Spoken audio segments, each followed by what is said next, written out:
Miss Raven Pullen, and let me say something to you. Welcome to the Mental Margarita Show. How you feeling? Oh, it's an honor to be here. Thank you so much. I'm doing great. Well, I'm glad that it's an honor because we feel the same exact way. And I mean that in an exact way. Yeah. So I want to take it. Let's take it all the way back. Where are you originally from? I'm from New York City. Oh, New York City. What part of New York you from? Born in Queens, raised in the Boogie Down Bronx. Oh, snappy wappy. Yes. Wow. That's a very amazing combination. And we know that, the birthplace of hip hop in the Bronx, the royalty of hip hop in the Queens. Yes, absolutely. No pun intended, I guess. But here you are. So you started off, and what inspired you early in your in growing up, being raised? What were some of the artists that you listened to? Oh, all types. Everything from, because I was raised in a very eclectic household. Everything from Pavarotti to Boombastic, LL Cool J, What? to Frank Sinatra, Dean Martin to Flavor Flav, everything. Wow. And of course, James Brown to Michael Jackson. Oh, come on now. Come on, James Brown. You said LL Cool J. That's one of my idols. Flavor Flav, come on. Public Enemy, #1. I mean, Yes. just your eclectic mix. And it's so funny too. Frank Sinatra, Dean Martin, like these are all artists that I love. Like I really, really love. So you got great taste. Thank you. Thank you. I grew up with a lot of music, always music in my house. So your family, talk about your family. So you were raised, your family were they very supportive? I mean, how was your family like growing up? I was raised by a single mother. Love my mother. Her here to eternity. She's watching from above in heaven. And God bless her. Thank you. God bless her. Eyeliner keeps running. The lighting in my location, the lighting is making me anyway. That's okay. It's the Mental Margarita Show. You're all right. Oh, no. Literally, it's the eyeliner and the lighting. It's and my hair is in my face. But yeah, this is the first interview I have actually had running eyes. Holy moly. Okay. Hey. Yeah, I love my mother, but that's not why my eyes are tearing. I so swear to you, it's literally the lighting in my hair and my eyes. But my mother raised me in a very musical, eclectic household. Everything was music, even gospel. And It was beautiful. Beautiful. I loved it.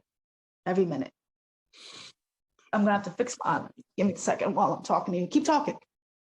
I love this. So, okay, your mom is playing the 45. She's doing her thing.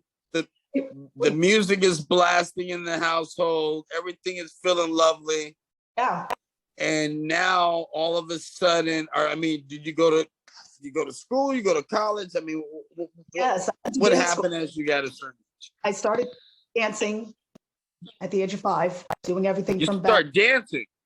Yes, at 5. I started ballet, tap, jazz, contemporary. Went to college for the arts, but ended up graduating with a criminology degree, which is really totally different field. And that is. Between that, I perfected my craft of doing Michael. Like every child, I saw Motown 25 for the first time at the age of 5. And God. My mind and set my path on fire. And I was like, I can do that. And my mother was like, well, go ahead, get up, show me. And I got up and been moonwalking ever since.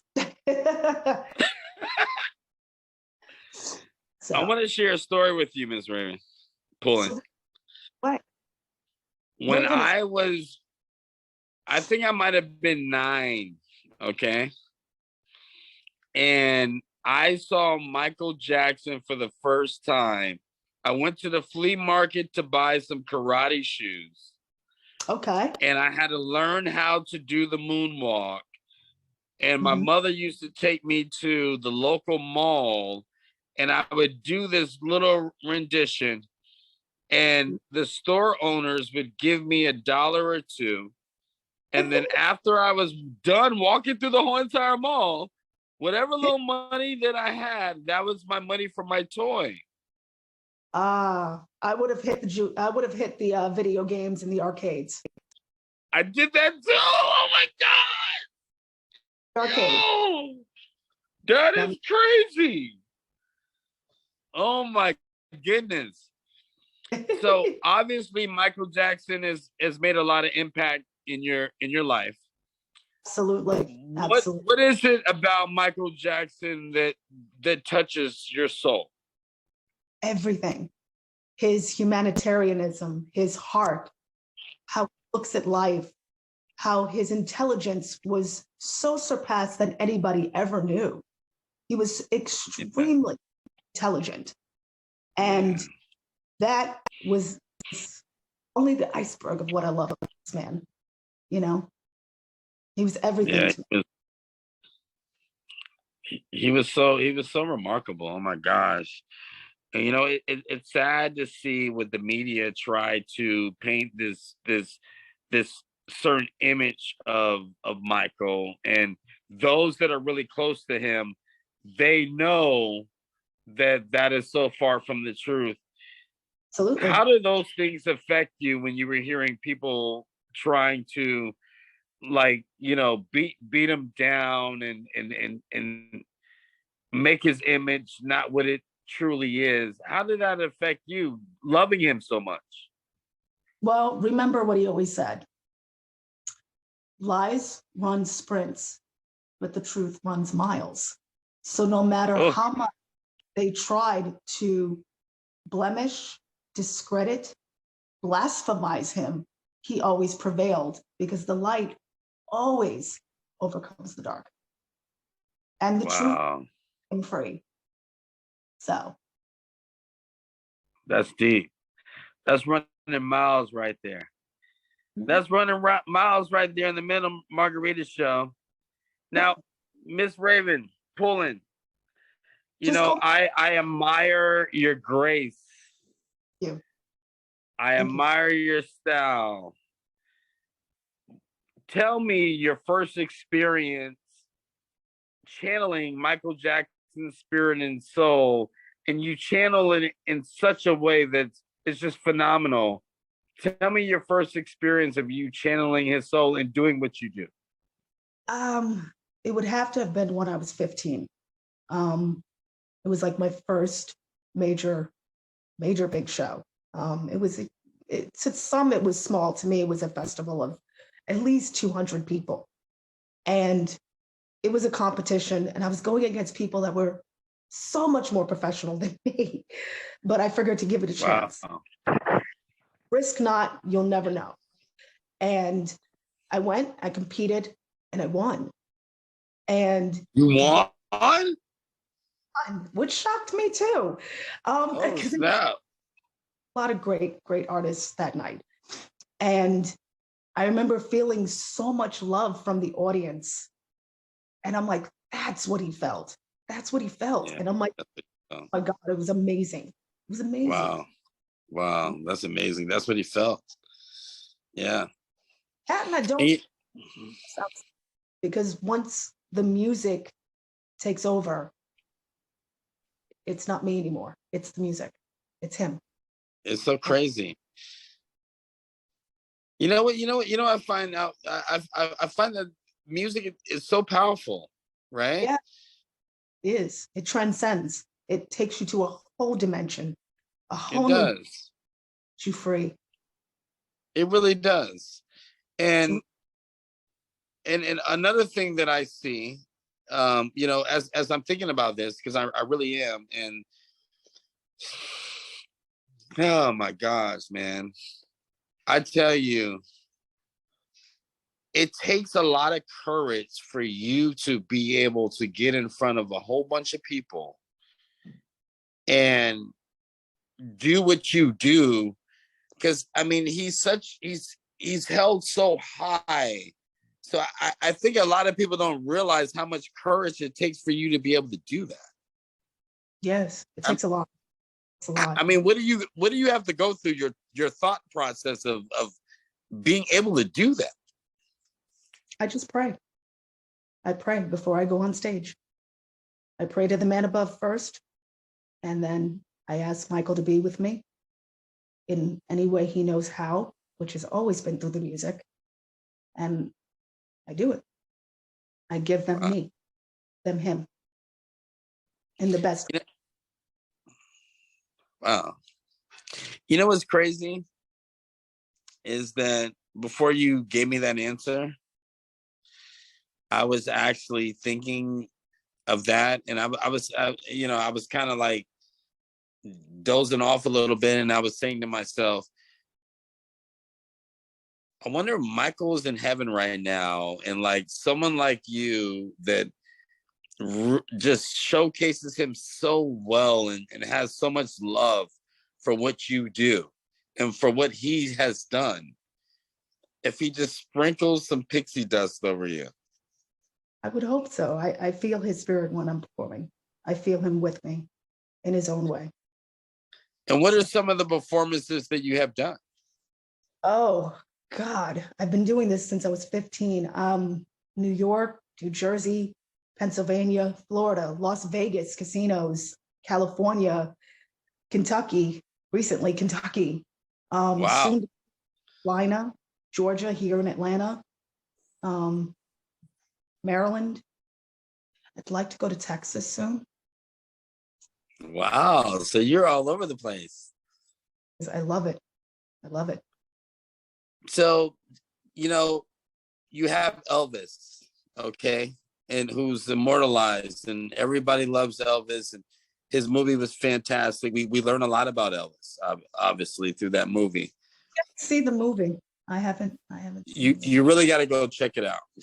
Make sure you get some popcorn and some nachos and check it out. Now, when you think of that, you think of Elvis, and now you think of Michael. Mm-hmm. Do you feel like Michael's legacy has that same kind of impact, or has it been tarnished in a way where people are on the fence with it? Oh, first and foremost, there is no comparison between the two. They were Absolutely. two different generations, two different eras. They both were groundbreaking in their own way.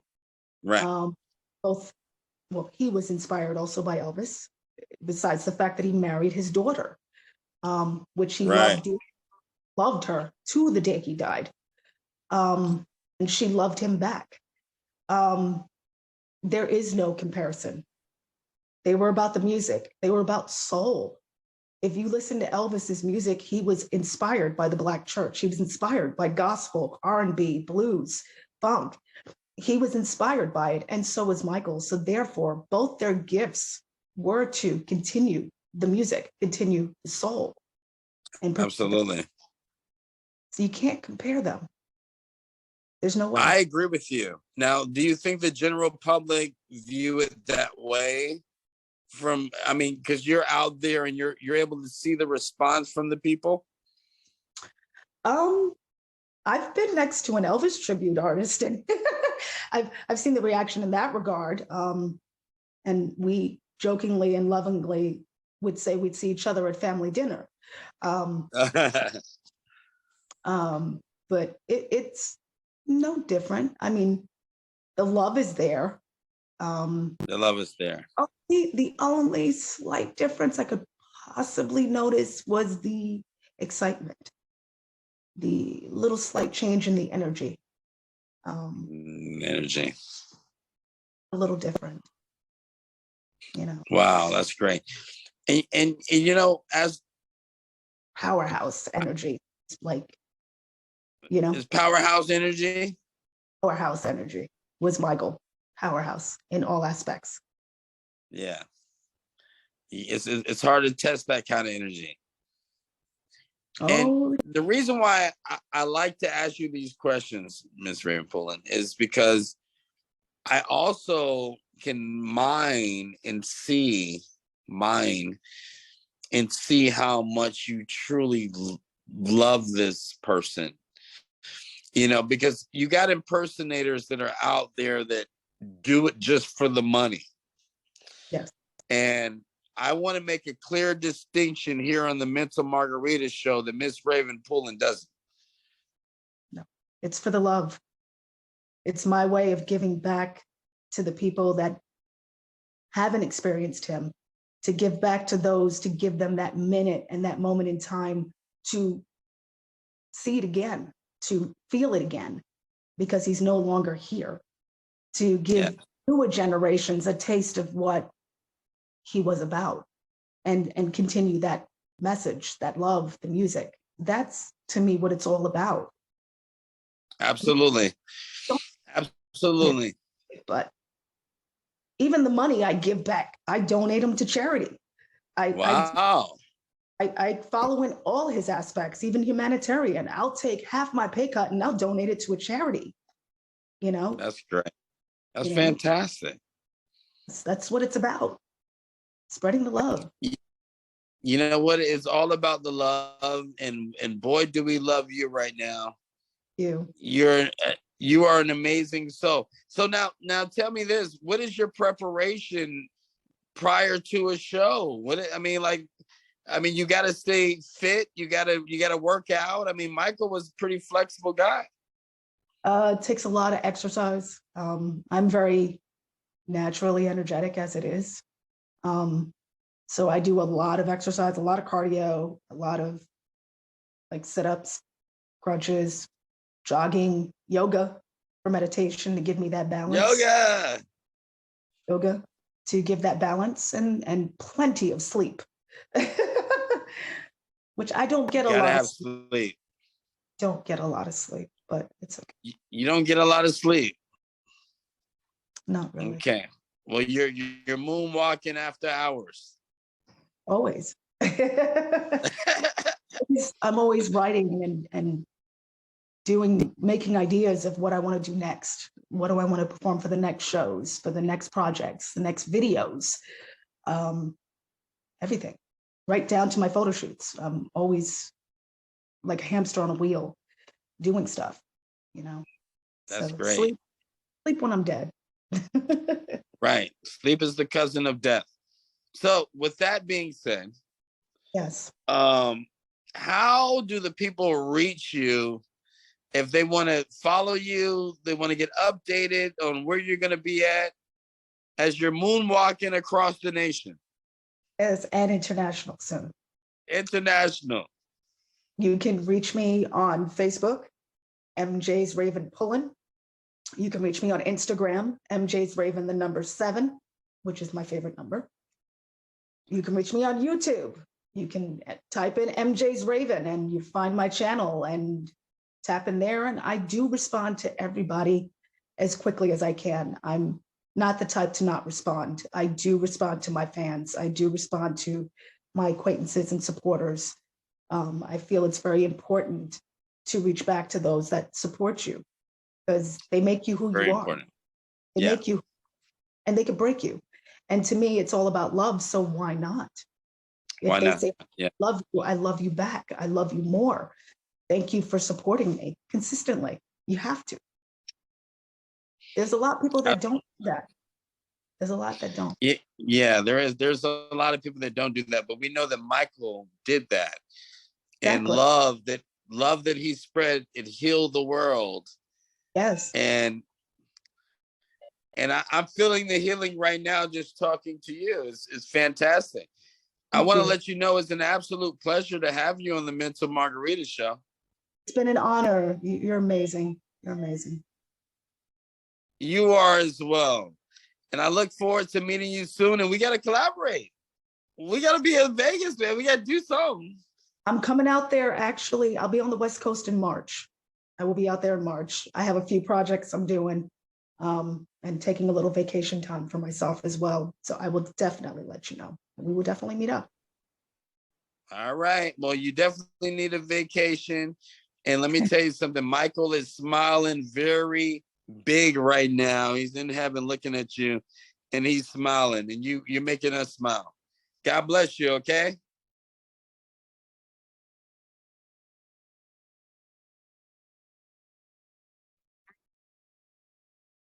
The man of the hour.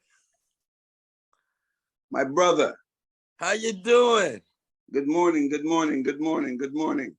It feels good. It feels good to see you. Yes, yes. Likewise, likewise. I see you wearing the crown of the marijuana. Hey. Gotta stay nice and healthy. Yes, yes, yes, yes. My good friend Peter Tosh, very good friend of mine, he would say, it's the healing of the nation, both physically and financially.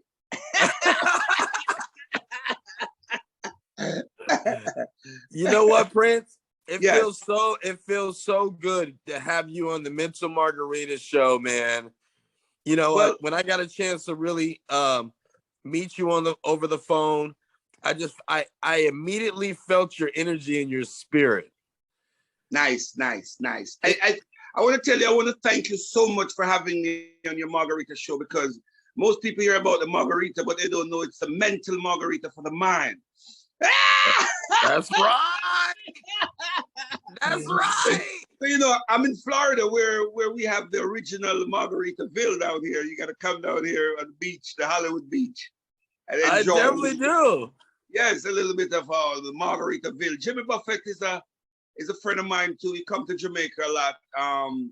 There was one time he came there, and he and his friend Chris Blackwell. You know, Chris Blackwell is a famous producer from Jamaica. Yes, yeah. A pioneer in our music business. You know what I mean? He helped to establish the music, and we thank him for that. We thank him tremendously for that, because he did a hard work, and he believed in us, and he did what he had to do. You know what I mean? Absolutely. And so Jimmy Buffett is a good friend of his, and they landed a water plane at one of his resorts down there in Negril called the Cave. And all the Jamaican police just went down on him. They thought they were smuggling. They didn't know there was celebrity. That was funny. So a few years back, I saw Jimmy Buffett in I think it was West Palm. So I said, Jimmy, you remember the day when the police came down on you in Negril, and he was like elaborating. It was so much, yeah, man, great. It was good. Good vibes, my brother. Good vibes. It's nothing but good vibes. So tell the audience, I want a little bit about your background, how you started, what you do exactly. Well, to be honest, I wear a lot of caps. I wear our hats, the way you want to play. You know, first and foremost, I'm a true believer and a true traditional Rastafari. Wow. You know, where Rastafari is of 5 principles. The infant be cared for, the sick be nourished, the elders be protected, the homeless be sheltered, and the hungry be fed. Wow, that's dope. By Jah Rastafari. So, you know, I live that way. You know what I mean? I grew up in a little city in Jamaica called Holdover, St. Catherine, Spanish town. And I went to school in Kingston, so I'm like in the Tri-City area, Holdover, Spanish town, Kingston. And my later days, I spend it in Montego Bay, you know, Montego Bay, Negril. So, you know, I enjoy the island a lot. You know, I bounce around. So most people, when they say, where are you from? I just tell them I'm from everywhere. Everywhere in Jamaica, you know what I mean? So I came to America when I was about 31 years old. Late graduation to come to the great city, great state. I love America very much. It's one of the greatest countries in the world. It pronounce your freedom. You can exercise your speech. I don't know what happened these days. You can't speak freely no more. I'm telling you. And I think this cancel culture, I think we should cancel the cancel culture. That's what needs to be canceled. I agree with that. I really do. The only thing need to be canceled right now is the cancel culture. Cancel culture. Yeah. You know what I mean? And I believe that people must speak their mind. It doesn't matter what you believe in. If you believe in whatever, speak your mind. This is America. That's right. Speak your mind. It's a marketplace to speak your mind. So why, when you speak your mind, you're being canceled? You know what I mean? Exactly. And then next thing I find hypocritical and double standard too is apart from telling you who I am, I really believe in being true to myself. Yes. And I find this hypocritical by, you release music glorifying the word nigger and bitches. Right. And then you were singing for maybe niggas and bitches, as according to you, is black people. Right. But what happened when white people start to buy the music and listen to the music? That's right. They're calling their friends niggas and bitches too. Because right. I hear white men call his brother, what's wrong with you, nigga? Right. And it's because of the hip hop movement. Because of the hip hop movement. And if that white person is dancing to the music and singing it, a black person standing next to him, this guy just said nigga. Right. But we made him say that music is very influential. It really is. And if you write lyrics saying nigga, nigga, nigga, nigga, of course white people gonna be saying nigga, nigga, nigga, because that's what they hear in the song. That's what they hear. Yeah, I mean, they're not listening to Lou Roy saying, what's the matter with the world? Is the world going mad? Nothing's wrong with the world. We're not singing like that anymore. It's just the people that hear it. We're not singing like that anymore. No, we ain't. We're not singing, we're gonna party, fiesta, caresta. We're not singing like that anymore. No. All night long. What we're singing now is kill a nigga, bitch a this a bitch. So everybody's going to be saying that because that's what you're telling the people to say. That's so true. And when they're saying it now, you're offended by like, you're making music just for you, just for your culture and your race, right? And that's what you're promoting. So I find it very offensive, my brother. So I sing reggae music, and I have a song says it's time to love one another again. Oh, come on. We need love. We need love, Prince. That's one of my songs. I said, it's time to love one another again. Whoa, black and black crime. You're wasting my time. I heard you put a bullet in the dada for a good friend of mine. Why don't you stop from wasting mankind? You know what time it is. You know what time it is. Yeah. It's time to love one another again. But no record label picked that up. No record label picked that up. No record label want to hear that. No, they don't want to hear that. They want to keep pumping the garbage out there. Yes, and killing the industry, killing the people, and causing 10,000 black people died last year from gunshot, and 120,000 wounded. What are we doing? What are we doing? Yeah, what are we doing? This doesn't even make any sense, Prince. Exactly, that's what I'm saying. So these days, I just tune into Tough Gong satellite radio, Bob Marley radio, and Tough Gong because that's the only thing I can hear some clean content on. Yeah, that makes sense. And like Skip Marley singing some real nice song. Yeah, you ease my stress, and I love Skip Marley, and the Marley brothers. They're doing a good job in keeping the music positive. But my God, man, what's going on, bro? What is going on? Why does everybody want to be so tough? Why can't we? I don't know, but if you want to be tough, join the army, man. Right. I mean, you can still be a man and show love to your brother. Yes, that's a real man. That's a real man. Yes, yes.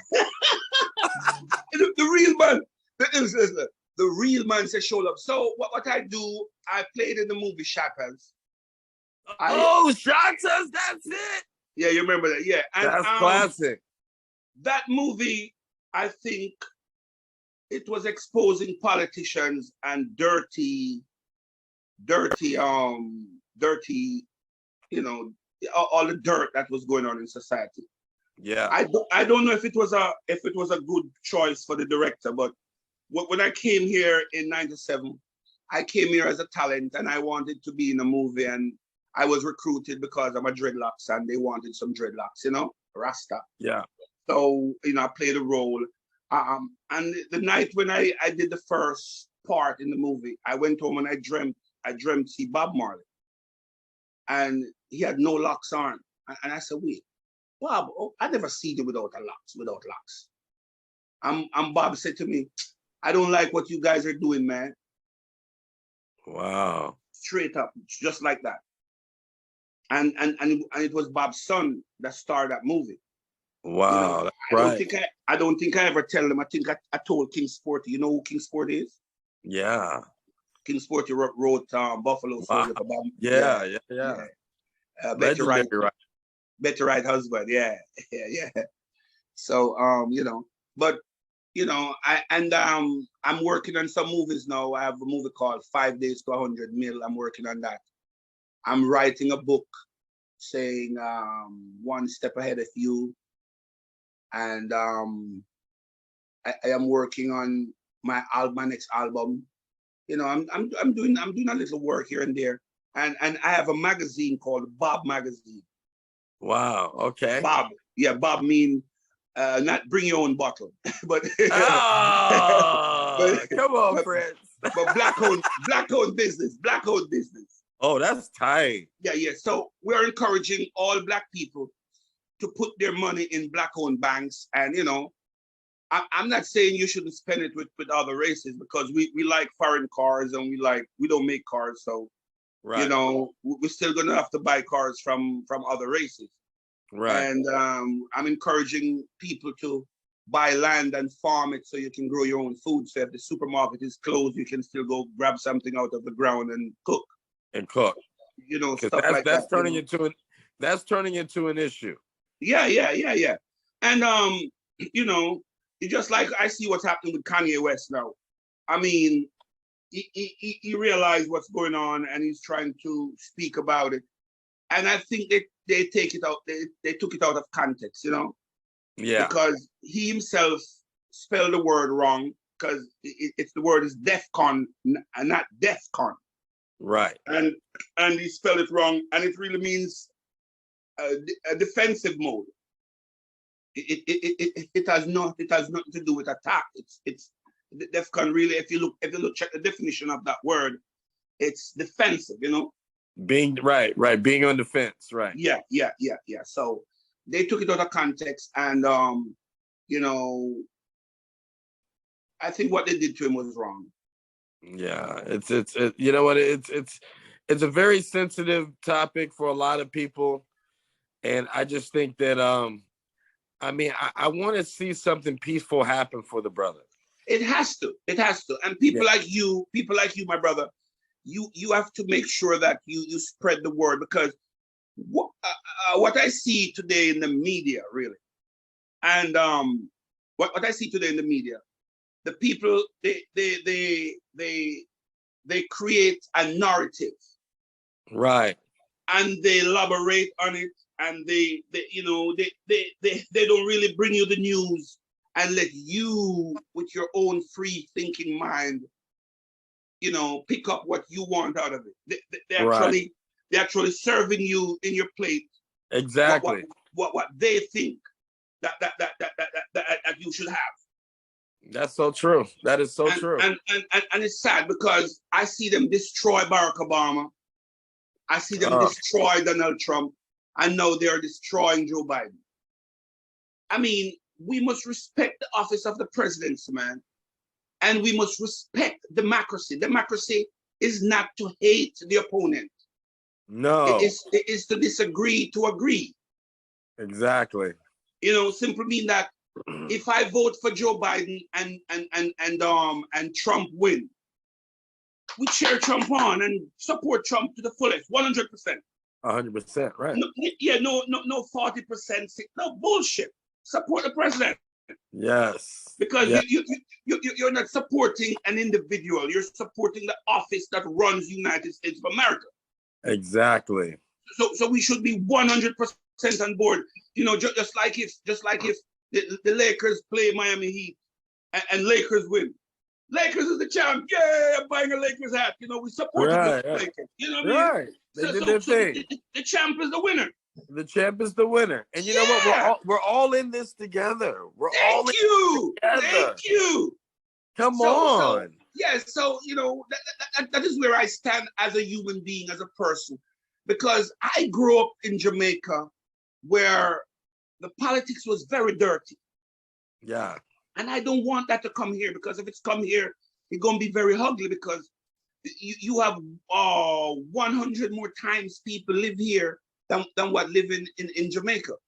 Because Jamaica got like 2.8 or 3 point something million people, you know, and America got 336 million people.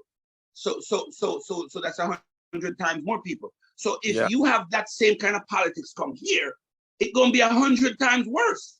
Yeah. And you don't want that.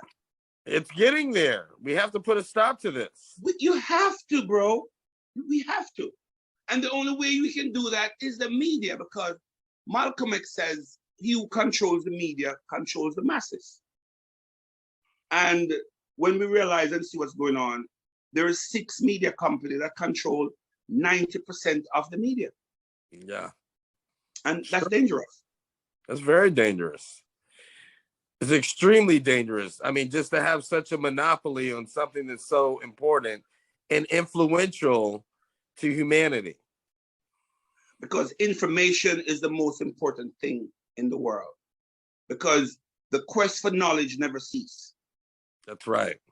So if we're going to have media telling you that Kanye West is crazy, and I'm looking at the guy and I say, why are they saying that? The guy's a smart guy.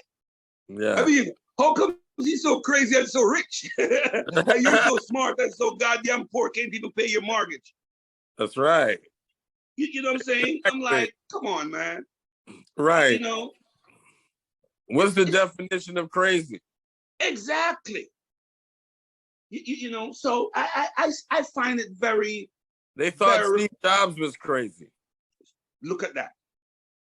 Look at that. You know, I mean, I find it very repulsive when I hear these words, man, coming out of sane people's mouth. And Kanye is smart, because this is what he says. They give me pills and I just don't take them because I don't know when they're going to slip the bad one in. That's right. What a smart guy. Is that crazy? Well, I would love to meet him. I said, dude, Morgan Chase, when he started his bank, he didn't have $1 billion. Now you have more than $1 billion. You can start your own bank. That's right. You know, so if it's no, these are things that, you know, our communities need to hear, that we can empower ourselves, and that goes for anybody. You know, I mean, we don't have to, you know, follow suit to something or feel that we need someone in order to get what we need. You know what I mean? No. Because check this out. They want us to believe that we can do our own thing independently. And that is bullshit. If you know, if you want to control my voice, that's not America. That's us, Steve. You said it right there in a nutshell. That's not America. That's not what this country should be built on at all. If you're Jewish, I want you to speak you're Jewish. Yeah. If you're gay or whatever, I want you to speak you're gay. And tell me why you think it's right for you to be who you are. Speak your truth. Yeah. If you're a businessman, I want to hear your business, what you're about. What you're about. Yeah. If you're a mechanic, let me know what's going on with my car. Right. You know. Come on, Prince. Preach it now. Don't shut me up. No. You know, what happens if I say something that might inspire a scientist? Right. You never know, bro. You never know. You just never know, because look, we're all here for each other, bro. And let me explain something to you. Until one single human being is left out of the opportunity to ring, the world is in chaos. That is so deep, man. One single human being, because that one single human being is God. You left him out. That's right. Because God is omnipotent. He's here, there, and everywhere. He's everywhere. And the least you have done unto anyone, you have done it unto him. Wow. That's pretty powerful. And if Kanye is anti-Semitic, the Bible is. If Kanye West is anti-Semitic, the Holy King James Bible is. And if you think I'm lying, go read Revelation 2. Oh. Revelation right. 2. The audience has a homework assignment to do. I'm telling you, man. And listen, you know I love Vegas, man. I came to Reno like 3 times. Vegas, baby. And I want to come back so bad. I want to give a shout out to Candice and all my friends over there. Let me tell you something, man.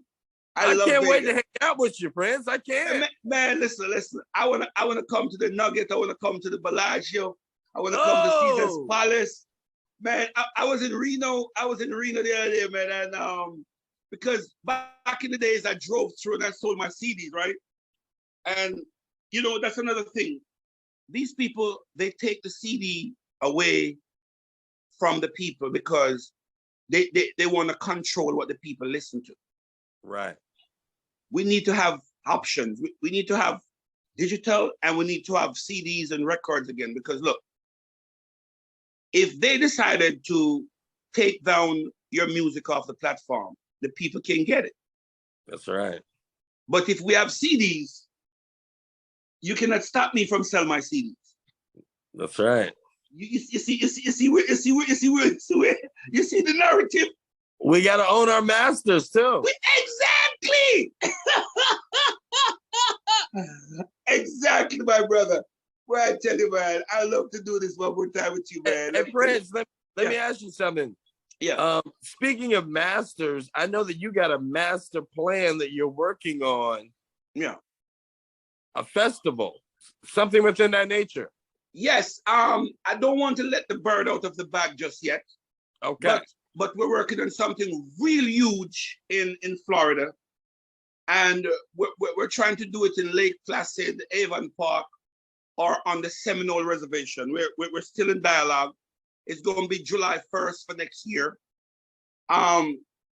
If we do get the Seminole Reservation, we're going to do it for 7 days, so if people can come and camp and pitch their tent and and do everything on the cow pasture over there. They got like over 30,000 acres. You know, they have a lot of property, a lot of land. So if we do get that, then we'll do it with that. But if we do it in the city of Lake Placid or Avon Park, I think the city will only allow us to do 1 night. Right. So it's in the framework at the moment. I'm trying to bring 100 or 200 or 300,000 people together of all different faith, religion, creed, and races. And we want to start it off with the gospel day. And we want to have Muslim prayer, Jewish prayer. We want to have Christian prayer. We want to have Rasta prayer. We want to have every denomination. We want them to come and pray that day for the people. Wow. Because what I see happen, they took Jesus and the Bible out of the school. Now, I'm not saying they're right or they're wrong, but instead of taking Jesus out of the school, why they didn't bring in Muhammad? Why didn't bring in Buddha? Why didn't bring in the Hindu? They should have bring in the other religions, not take one out, bring them all in. Yeah. So in the morning time, we this morning we know that Hindu is going to pray, or Buddha is going to pray, or Muhammad is going to pray, or Jesus is going to pray. Or the Rasta is going to pray. Don't you think that would be a better idea? Yeah, I definitely think it would.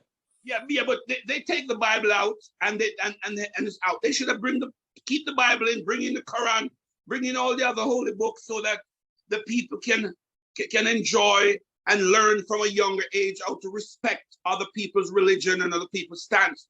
But some arrogant person take out God and replace it with guns. This is why since the Bible has been taken out, the kids now bringing in guns to the schools.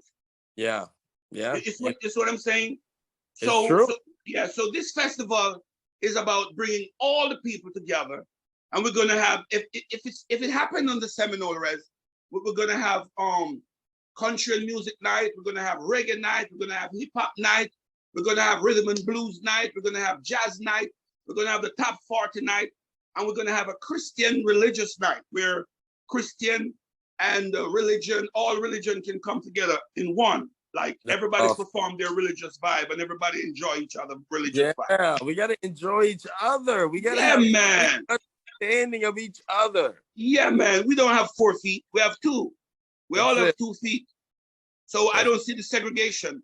Why are you segregating the people when we're not cows? No, we're humans. We're humans. And we all have the same basic needs. You know, we have needs like we need to go to the toilet. Are you going to help me to wipe my Right. You know? Right. Or I'm going to do it by myself. You know what I mean? Right. Do you do it though? What's up with you? You know, I have dinner. My dinner may be callaloo, but your dinner may be caviar on the 29th floor, but it's still dinner. It's dinner is dinner. Yeah. So the color of my skin shouldn't be have no more significant than the color of my eyes, because I've seen dark people with blue eyes too. So what's up with that? Right. You know. You're dropping it. You're dropping it like it's hot, Prince. Let me tell you something, man. Let me tell you something. It's overwhelmingly, bro. It's like when you suppress something so long, and when you see the bullets that's going on, you know, you just want to tell it like it is. You know what I mean? Yeah. Yeah, because we have to come together, bro. All this nonsense is bullshit. Yeah. We definitely got to come together. Yeah, man. I mean, come on now. BMW didn't make a car and say, oh, this is for the black man, this is for the white man, this is for the Muslim, this is for... He made a car, and he who likes it, buy it. That's it. Benz did the same thing. Ford did the same thing. You know, I want to give a shout out to Detroit too, man. I love Detroit. Come on, Detroit. Detail. Yeah. Where we need to bring back the Motown vibes, man. I mean, we can make music, bro, with the same melody, the same style, the same hip hop style, without the narrative of shooting and killing and fucking somebody's bitch. Pardon my language. Right. You know, yeah. we don't need to be making songs like those. You know, we can do better than that. We're God's children, man. That's it. And you know what? Yeah. I'm just so honored that you said those things, because I think that there's not too many times for people to hear it. They need to hear it as much as possible. And strong men like yourself need to constantly say it. I need to constantly say it on this platform, because even if we reach one person to look at things differently, we made a world of difference. Yeah. Because this is what they do too. They created a beef between our prophets and kings. Because these rappers, whether you believe it or not, they are our prophets. That's right. Because they are inspired with talent. And I want to tell you something. So you never know. They could be God. Check this out. The Almighty God is a rapper. Did you know that? Go ahead, break it down. I'm liking it. In the beginning, he created the rap. And in the end, he's rapping it out. Wow. Hey, Prince, we're gonna leave on that note, man. That was good. Give a shout out to Jay-Z, man, and all the great ones, you know, Kanye West, Puff Daddy, Master P. All you brothers must come together and know that it's mind over matters. Make money, build schools, educate your people, build low-income luxury homes for your poor people, take them out of the nasty slumlord projects. Put your money to use, man. Don't just talk crap. You know, I like what Master P is doing, but the Puff need to do the same, Jay-Z need to do the same. And if they join together more, they'll be better, you know. Everybody must come together, man, and support each other and make sure you know that Martin Luther King didn't die because he wants us to vote. He died because he told us to put our money in black banks. That is why they kill him. All right? And you know what? We're going to take that dear to heart. And I want to thank you so much, Prince. Man, thank you, man. The Margarita Show, man. Hey, mental margarita, that's what it's called. So you have to give them mental drinks. Drink for the brain. Thank you, brother. Thank you for having me. Yeah, baby. One love. My name is Good Cigar. Good Cigar. Hey. God bless you, brother. Thank you, man. Rastafari. Rastafari.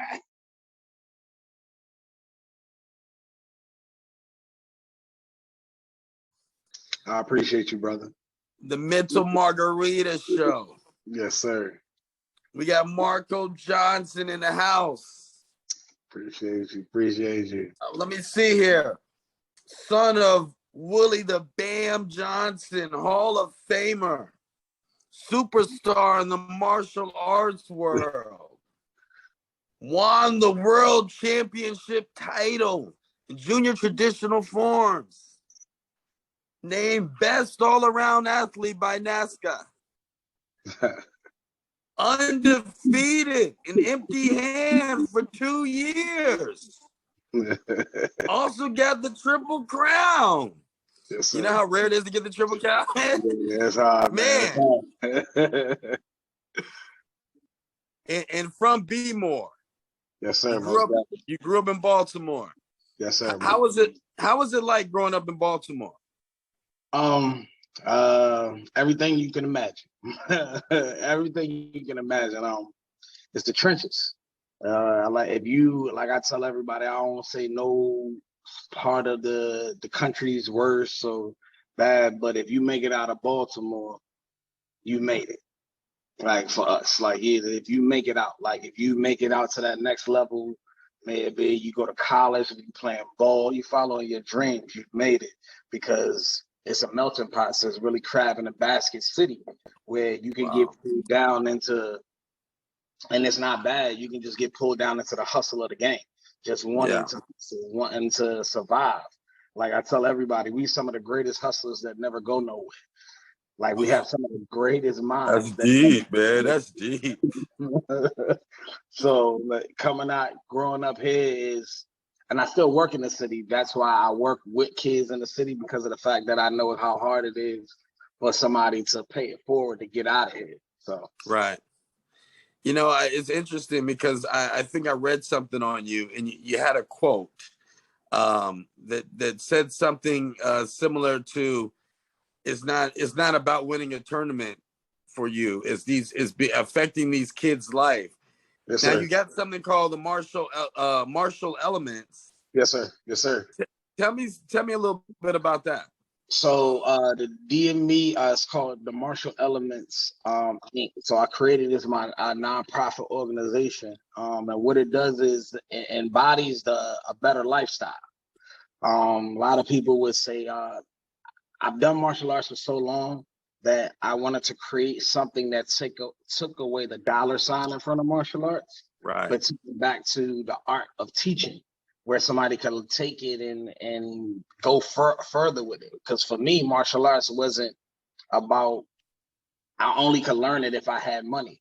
When I grew up in the hood, every community center, you learned martial arts. It was an old school dude that came in there once or twice a week, taught you an art. You know what I'm saying? I knew for a fact because my dad was doing it in our city. So I created it to open up, because I feel like a lot of the culture of hip hop, for me, what we embrace hip hop for is hope over poverty, hope in poverty. So we still embrace where hip hop, where it's from, like the embodiment of it. It ain't about the rap, but we always tap into the 5 elements. If you know hip hop, you know what the 5 elements of hip hop are. But we add the 2 twisted elements is martial arts and fitness, because we feel like with those combinations of what hip hop brings, everyone is living a better lifestyle. So what we started is I started teaching at Under Armour probably a couple years ago with their summer camps. And at that time I was working with about 5,000 to 6,000 kids in the city, just with different programs, just teaching my program, graduating white belts. But my ultimate goal has always been to do a 100-school tour where I can touch close to 100,000 to 200,000 kids at a small capacity. Wow. In my city. So, and it's starting here first before I went anywhere else. But it's just really teaching them now. Now we embracing the hip hop superheroes. So the spokespeople for what I'm doing is taking a vocalist, taking a graffiti artist, taking a DJ, taking me, minor martial artist, and taking a rapper, and we all display what those true elements of the martial elements is. Wow. Of hip hop. So I'm 7 elements of hip hop. That's what I call them, the 7 elements. Wow, that's tough. You know, I love hip hop. You know, and I got, you know, one of my favorites is Rakim. You know, and I grew up on the KRS-One, the LL Cool J. You know, like I might be showing my age, but you know, I really, I'm a real diehard hip hop fan. Yes, sir. And I see that you incorporated hip hop in your kung fu style. Yes, sir. And stuff that you did. How did you come up with that concept, man? I mean, like, what? You just woke up one day and say, "Hey, I want to do this," because I mean, it's pretty innovative. I was never accepted being African American. And you know, I don't want to say a white sport, I want to say Asian sport, but you know, that sport, I wasn't accepted. So my thing was, when I won, I wanted to use hip hop music. I wanted to go and perform the Luke. I wanted to go and perform to the DMX where my dogs at. You know what I'm saying? I wanted to do that, but it wasn't a crossover enough where they would accept it. And so when I got a little older, I just told my dad, like, look, I did this your way. Like, it's either we're going to try it this way or I'm going to do it my way anyway. So I just went through hip hop. And what I did was I started to watch.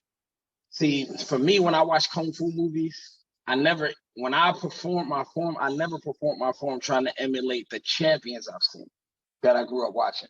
I emulated the movies I've seen. So if I was watching Shaolin versus Wu-Tang and he moved a certain way, I incorporated how I could move that way. Oh, but this song represents crump. But how can I add a little bit of crump and with this wushu hard style to make it one? So it was just like when I did the form, the beat told the story of the form versus where somebody else is doing the form. The form is being done with the music in the background. So it was just like you could decipher the two. So if somebody ever was like, man, I need you to do my hip hop video. Oh, I got you, bro. Now I can adapt the style to be like, look, you a go hard rapper. Now let me go give you a go hard type of style of martial arts. So it was just being able to incorporate and adapt to just like the artistry of hip hop for real. That's dope, man. That's tight. That's crazy. Yeah, man. Listen, man, it's there. It's always been there. Because if you ever look at people study wushu and kung fu, they came and they emulated breakdancing from the Bronx. That's right. That's right. So if you look at a lot of their break moves and their power moves and wushu, it comes from breakdancing. That makes a lot of sense. If you go back to where hip hop foundation is, it go back to kung fu. It doesn't go back to karate because they call themselves masters of ceremony. We call the grand masters and abbots are the people they call masters of ceremony in the Shaolin Temple. So even when they did it, they emulated their styles. Even when they bowed, even when you seen them bow this way versus bowing like this, it was way different. So with me, it was like, man, we already have a marriage. How can I go into a field that's already open when every kid is already moving the same? Everybody using techno music. Every kid putting water in their head. Everybody doing this. But now, to even now, I incorporated wearing gloves when I perform because I was a Michael Jackson fan when I was a kid. So for me, if I add the gloves in, it's like I'm going to work. It's like with every movie you watch where When Right. Shaq was about to go do his work, he was going for that final hit. He put on Right. the glove and did the work. So that's what it was. To me, it's like creating your own super realistic hero in front Right. of you. You know what I'm saying? So they can touch it, they can feel it. That's always what I when I perform, I always wanted when a kid come, because that's the thing I do. I give away trophies. So I've never, for the last, I want to say 10 years, I haven't kept a trophy.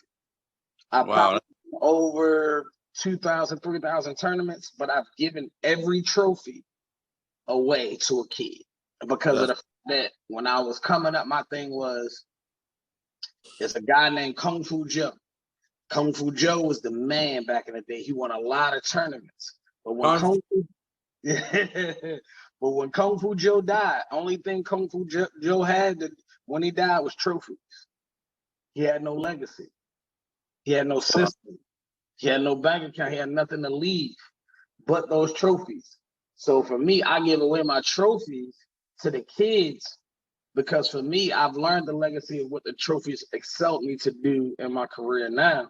Now I just hope that pushes another little kid or someone else that, that's up and coming to another level. Yeah. Wow. That's something else, man. And we need more leaders like that in the community, like yourself. No, I appreciate you, sir. We totally do. I appreciate Man, you. I mean, that's awesome. Now, the martial arts industry, I mean, it's hard. Yeah. I mean, it seemed like, the artists, the people that participate, let's be honest, in the martial arts industry are not making money, right? I mean, is that what's going on? I wouldn't say that. If you're a successful, it's a difference in a society. So you have people that do movies that are martial artists. That's all they specialize in. Like myself, I do films.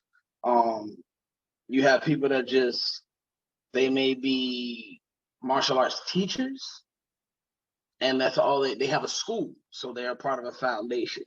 That's where they go in, that's their 5 to 5. Or you have people that I call martial arts sportsmen. They're in the art, but they train because they're professionals at a sport. Maybe MMA, maybe it's sports karate, maybe it every weekend they're going to a tournament, and teaching is a side hustle for them. So they may be upwards going to teach a kid a private for $150 an hour. Right. When somebody else ain't making that at their regular job, and he could teach 7 of those a week and make what somebody makes, and then go to a tournament and make $2,000 for fighting for the weekend, and then go home and you've made what somebody's made in a month. So it's money there. It's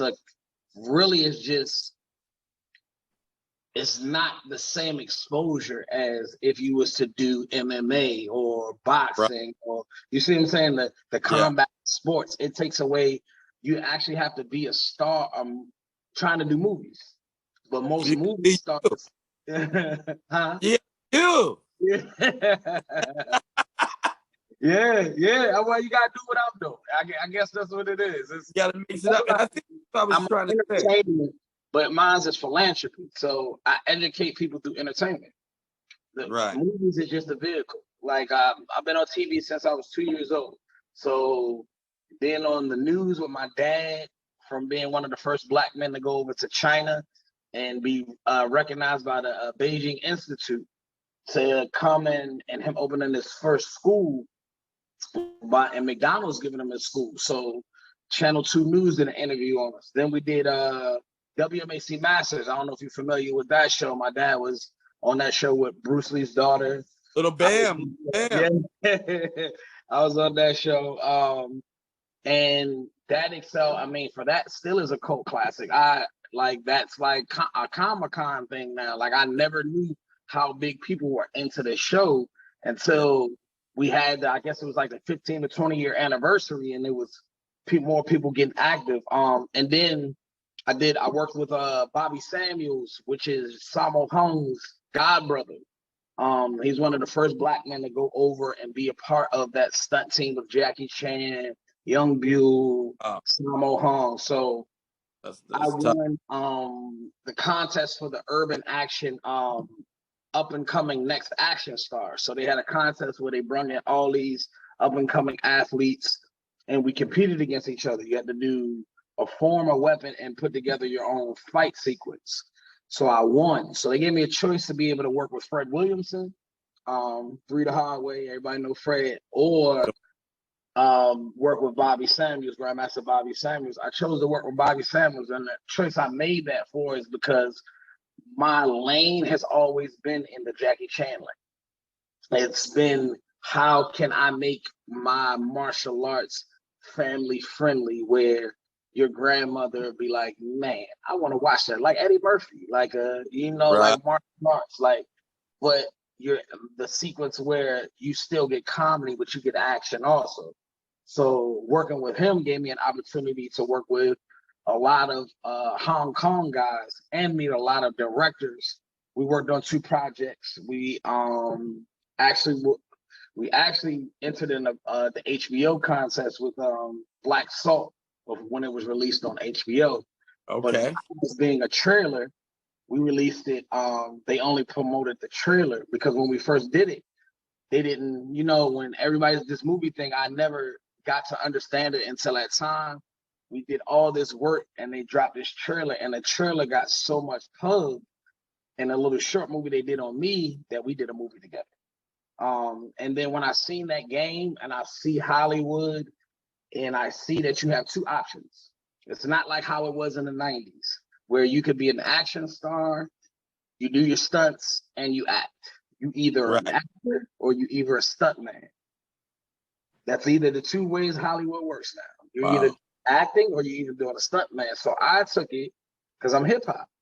Okay, streaming is taking over the world right now. Every week a new movie's dropping out somewhere from around the world. So I'm going to release my own stories, tell my own stories, and and be that Black action hero and release it like albums and mixtapes. So what I did was I released 2 films called Legend of Kung Fu, and they were pilots for me to release my actual album, which is The Baltimorean, The Legend of Kung Fu. So what it is about a drunken bum that is a military vet that he loses everything. He just, we don't really talk about when you come home and you can't function in the world, how people function with that. And sometimes they're the local people that we see in our corners of Baltimore asking for change, trying to wipe your windows. But what if that person was a skilled veteran in the war and he had to protect? It's something that he loved the most, he had to protect. But it's beyond the bottle. So that's what we did with Legend of Kung Fu. It won HBO and people loved it. And then pandemic happened, so everybody kind of sat down. So now we're back at the drawing board, and we're about to. Back.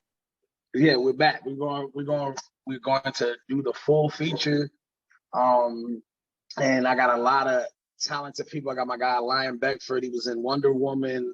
He was in Game of Thrones. He was in Thin Thieves with 50. Man, phenomenal actor. He's my big bro. So he's coming in to collab with me. And for me, it's just really trying to tell our stories. Like, I want to be able, I remember going to Blockbuster and West Coast Video back in the day and renting movies that had people that look like me. And me going home and emulating Jim Kelly, that those films aren't there for us no more. Like, and it doesn't have to be cheesy. We don't have to be corny. We don't to shoot them up the whole movie. We also can have intelligence in these films. Right. So that's the culture I'm trying to tap into. I'm sorry, I'm sorry. You don't have to have fish take shoes on. Right. We were just talking about that on my podcast last night, man. Listen here, I'm gonna get you something, but that was a classic movie that if they would have took that serious. That was classic though, man. What that could have been. That was a classic. I love the comedy of it. It was so classic. Do you see where Keenan Ivory Wayne's career went when he started being serious in films? Low Down Shane was still a funny movie, but it was a serious film. Where people take him serious. When he did Glimmerman, they had to take him serious because he was better than Steven Seagal in the film.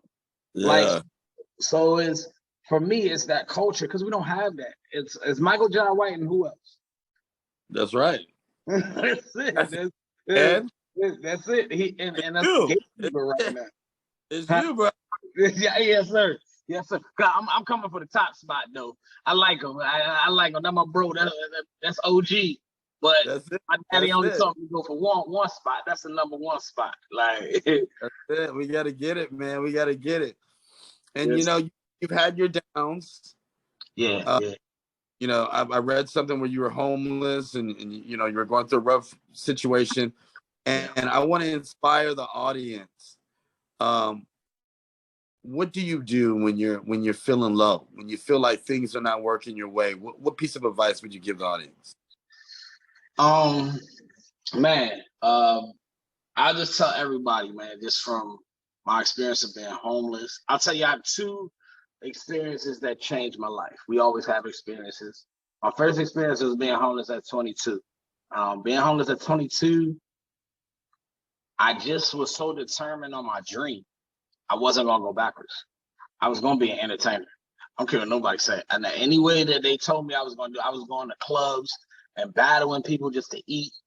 I was, you know what I'm saying, eating out of trash cans, Panera Bread trash cans. Staying in hotels, going to stay in a vacant hotel, staying in bandos. But I never lost what I was trying to do. Because if I would have lost it, I would have got caught up with the people that were trying to grab on because I was still moving forward. Regardless of how it looked like I was still nurturing myself to move forward to the point where I could do movies. I could, people could, you know, entrust me to want to teach their kids. Like, it took me to another level. I'm only 22, and I still was like, man, I know this is just temporary. And every day I read Proverbs. I tell everybody, you gotta have a spiritual awakening somewhere. I'm not saying you gotta be religious. I'm not saying that. But for me, Proverbs was my reality. Proverbs was every day. Proverbs was the female situations I didn't understand, the broken family relationships, the prosperity that I seen but I didn't appreciate. It was all those type of things. So it allowed me to get to a point where one day I just looked back, I wasn't homeless. I didn't even know how I wasn't homeless no more. I just was moving. I just was determined to not be in that position. Like, that's beautiful. I can't tell you, oh no, I went and got the apartment. No, I did this. My mind just said, look, bro, invest in yourself. And I just took the moments to invest in myself. And then I just looked back one day and I had my own place. Then I'm raising other people. Then the main vision at 22 was to create what we just talked about, DME. It was to create the martial elements. I sat in my car because growing up being the father of a talented Black man is probably one of the hardest things people don't ever tell them, because of the fact that you're always in the shadows. Right. And you always have to live up to expectations. Right. So for me, I wanted to exceed expectations. So for me, I wanted to always be a part of my family's legacy, but I have 3 sons. I wanted them to be able to create our own family legacy, because my name is, people call me Marco Little Band because they know me as Little Band, but the world of competition for the 8 titles I know me as, I made sure they remember me as Marco the Answer Johnson, because my middle name is the one, means the answer. Like, it means I'm the one. My middle name means the one. So I say, you know what? Everybody question they always ask me was, can I live up to the expectations of my dad? Well, I'm the answer. It's no question. That's it. There's no question. You the answer, baby. And then the second experience was recently, like probably about 2.5 years now. I had a kidney disease, suffering from, almost died. I was supposed to stop training. I remember the doctor walked in one day. I was swollen up, my body was so swole. He walked in and he said, I'm just gonna let you know, you never gonna do what you ever done again, ever in your life. All those videos that those girls are walking around here showing, you're not gonna ever do that again. Wow. I laughed at him. I told him, I said, bro, I don't even know who you think you're talking to, but you ain't talking to me. I'm gonna do this, and that's just been my grind since then. Ever since, like I don't give up. I don't know what give up is. If they cut my legs off, I'm gonna still find a way to crawl fast. So it's like I tell the audience, man, find your inspiration. My inspiration is that I want to be the world's greatest entertainer before I leave this earth. I want to influence and I want to educate through entertainment. That's it. That's it. My story is my life has been entertainment enough for me to be able to explain it to show another kid I understand. I'm not going to tell you I ain't never did this, I ain't never did that. I can tell you why I didn't do it. I can tell you why growing up with my mom being addicted to drugs, why I don't do certain things, why I don't move certain ways, because it grew me into the man that I am today, where my sons are graduating from high school. They don't have kids yet, but my 19-year-old, my 16-year-old, and my 1-year-old, like I can now sit back and teach them the things, teach them the sauce. I call it the sauce, the game. It's easy. And now in this world right now, they're so well equipped to pick it up that if you just lock in, you ain't never gonna fail. That's it. You just gotta lock in, baby. Yes, sir. And you know what? I want to thank you so much for locking in with us. Yes, sir. Thank you, baby. I mean, it was an absolute pleasure, my brother. Definitely. I like this Zoom thing, but one day I gotta get in there with you, man, face to face. You gotta kick it, man. Yeah, for real, man. Definitely. We gotta hang out in Vegas. Definitely, man. My friend's daughter's out there, so I gotta make sure I come out there. We visit. She goes to the University of UNLV. She go to UNLV. Hey, baby. Okay. Yeah, yes, sir. All right, but listen, I'm gonna get your contact number once we're done with this. Okay. Let's definitely stay in contact, man, because we're gonna be doing a lot of different events, and I think we could collaborate and build together, my brother. Yes, sir. Most definitely, man. Thank you, sir. Thank you so much. Now, if people want to follow you, where do they go? If you want to follow me, you can go to Instagram as your boy the answer. You are boy DA answer. So I'm the only one on Instagram as that. There's nobody ever.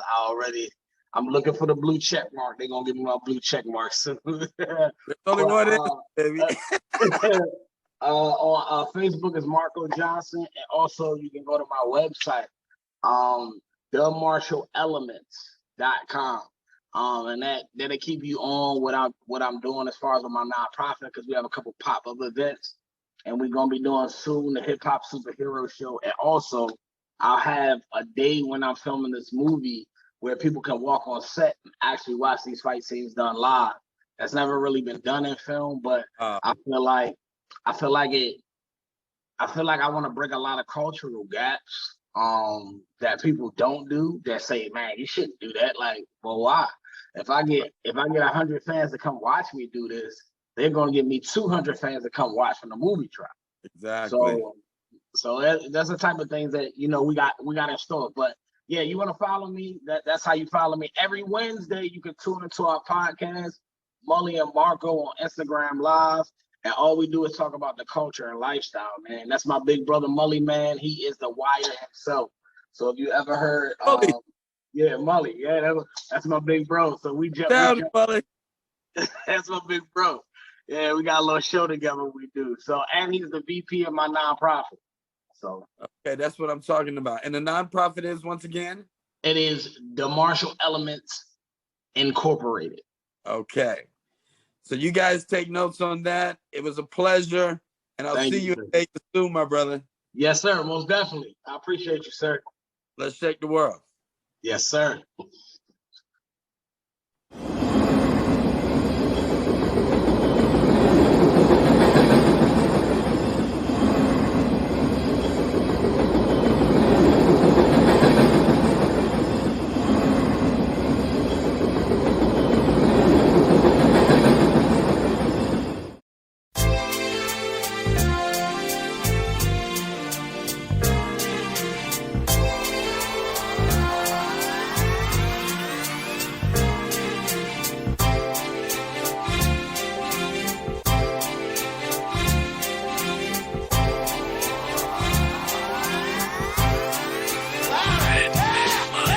you're starstruck, here's a sprinkle of the stardust. Hold your champagne glass and your cigars up. See the guys with mob ties drive the cars up. Bright lights, most nights they buy the bars up. Candy coated Chevy cars on the highway. It's Frankie baby, it's on and this is my way. Dean Martin at the Sands this Friday. With Sammy Davis, here's a little hint where I stay.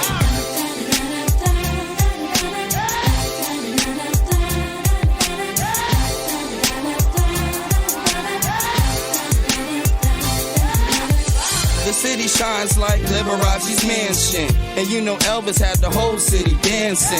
Showgirl silhouette steady prancing. Shout out to June, just the Copa Girls anthem. Legal gambling, yeah, that would tempt me. At Sin City, holy water couldn't cleanse me. And Wayne Newton had the crowd in a frenzy. Live at the Stardust, the seats never empty.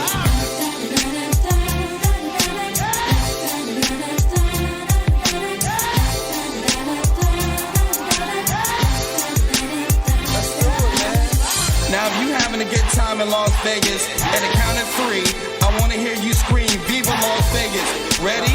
1, 2, 3. Viva Las Vegas! And Main Street was the official local beer stop. Enough slot machine noise to make your ears pop. The cigarette girls walking souvenir shops, while Red Fox had them laughing till the tears drop. Before Steve got a win at the right time, Sig and Roy had a long circus lifeline. Now the strip's got a lot of neon light signs. Would you agree there's not another city like mine?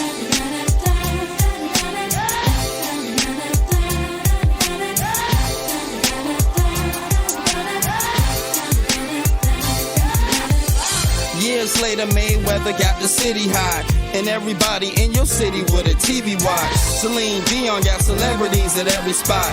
Boyz II Men even got Jenny on the block. Now here's a culture shock, the desert's got a hockey scene. Golden Knights, yeah, the #1 hockey team. And we even got the Raiders repping Vegas now. So get the champagne, it's time to bring the waiters out.